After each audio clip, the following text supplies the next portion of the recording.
Yeah. differences. Yeah, in some instances, there were so many mortgages that were sold again, and then most of the time were packaged in groups of thousands and tens of thousands, and then sold as a single security.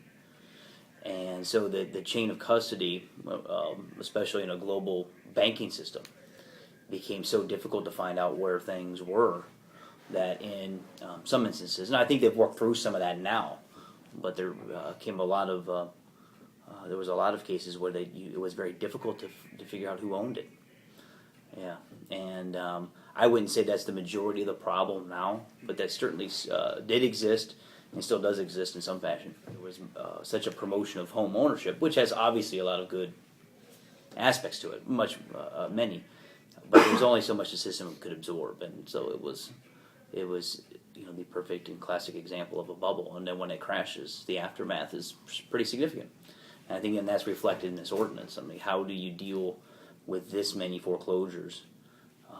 And Elgin still is at the national average. We're right at the national average, so our problem isn't any bigger than any other communities. But how do you deal with that and protect the neighborhoods from the negative consequences of having that many foreclosures? This ordinance is just a tool, like anything else. The goal is to limit the negative impacts on our neighborhoods, and keep the neighborhoods vital, keep them strong. And help serve as a kind of a transition as the economy recovers. And the idea is that it will recover slowly, so it's going to take some time. Right now, on the immediate term for this city council meeting tomorrow is to let the council know that the ordinance it's possible. We can pass this ordinance. We can legally do the things that you would like us to do, which is an enhanced inspection program of foreclosures. The question becomes, how do you translate public policy into actual day-to-day programs and results that will achieve the goal that the council and the community want to achieve? And that's the part that remains to be seen. That's what we have to work on now. We needed to spend several weeks to make sure that we legally could do what they wanted to do. We have an answer to that. The more difficult part is now coming forward in the next couple of weeks on what does that look and feel like, and how would it work? What are going to be the fees and the fines and the staffing that's going to be required to accomplish the objectives, et cetera, et cetera. That'll be several department heads.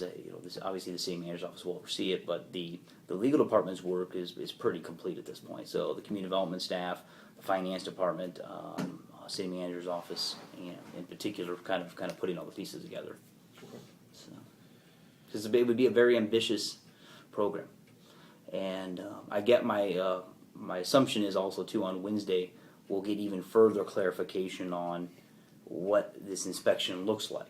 What types of things we're inspecting for, and more importantly, what we're not doing, because the banks and the realtors and those who, are rightfully circumspect about new government programs, what is this also not doing? And so we'll have to answer some of those questions as well.